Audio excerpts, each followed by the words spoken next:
Hello bachcho, let's have a look at this question which says as compared to alkali metals, alkaline earth metals are options are more metallic, stronger reducing agents, higher densities or they have higher atomic radii. तो यहाँ हमें figure out करना है कि कौन सी property है which will be higher in alkaline earth metals as compared to alkali metals. Key concept is properties of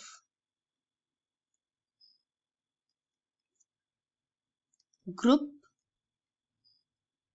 1 and group 2.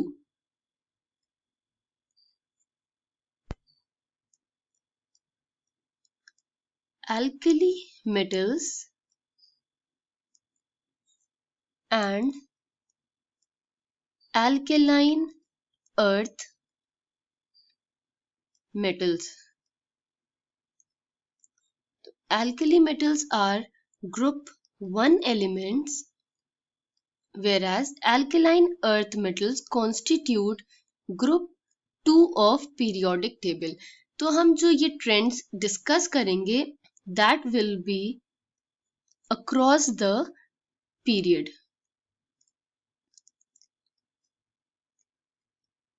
Okay, क्योंकि हम मूव करेंगे from left to right in the periodic table. अब हम one by one सारी properties discuss कर लेते हैं to find out the correct option. First option is about metallic property. तो हम देख लेते हैं कि across the period metallic property कैसे अफेक्ट होती है when we move across the period, that is from left to right, the size decreases, right? Because the number of shells are increasing, not increasing, but electrons are being added in the same shell जिसकी वजह से size decrease हो रहा होता है across the period.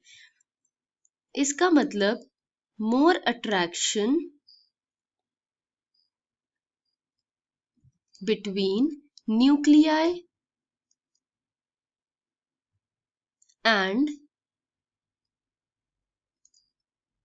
Electrons, right? क्योंकि shells तो बढ़ नहीं रहे और इलेक्ट्रॉन्स ऐड ऑन हो रहे हैं जिसकी वजह से इनका जो अट्रैक्शन है दैट विल इंक्रीज. तो इस ज्यादा और स्ट्रॉन्गर अट्रैक्शन की वजह से इलेक्ट्रॉन्स जो हैं वो टाइटली बाउंड होंगे, विच मीन्स इजीली रिमूव नहीं होंगे इलेक्ट्रॉन्स एंड दस the metallic character or property decrease होती है as we move across the period. अगर metallic property across the period decrease हो रही है that means group 1 elements will be more metallic in nature. तो ये correct option नहीं है. Let us look at the second option. Option second, which says alkaline earth metals are stronger reducing agents. तो reduction property का और reducing power का trend हम देख लेते हैं as we move across the period.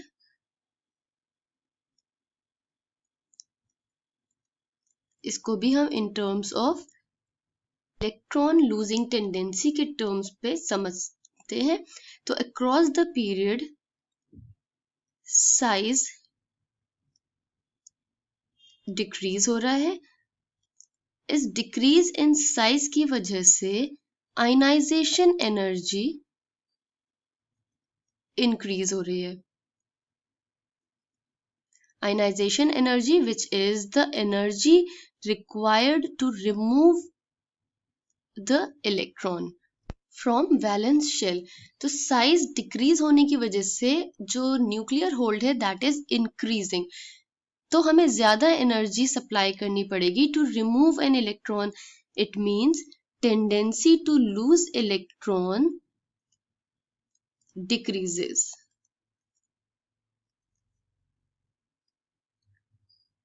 across the period. It means less reducing power. Okay, because electron जब loose नहीं करेगा ये एलिमेंट, तो दूसरे एलिमेंट को या किसी दूसरी स्पीशी को वो रिड्यूस नहीं कर पाएगा. That means it reducing power decreases.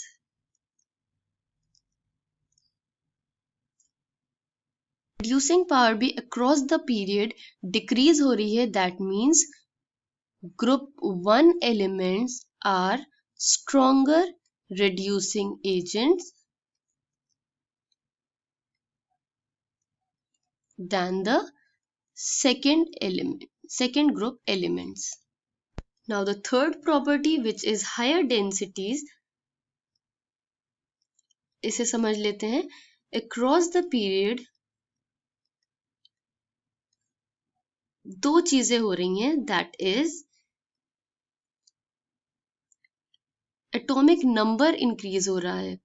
That means atomic mass is increasing, but electrons same shell में ऐड हो रहे हैं.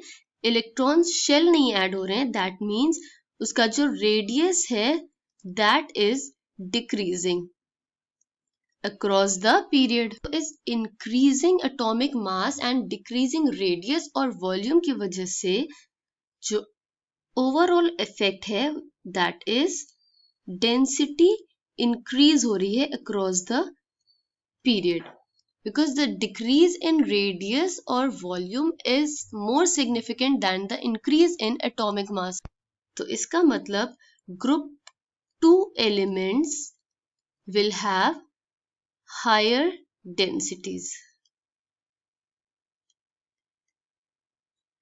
This is the correct option. Last option भी डिस्कस कर लेते हैं. That is trend of atomic radii. तो across the period हमने देखा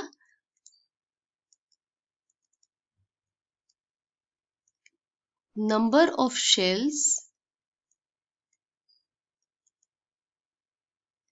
remains the same, right? But number of electrons are increasing and these are being added in the same shell. तो greater attraction की वजह से atomic radii decreases across the period. इसका मतलब group 1 elements will have larger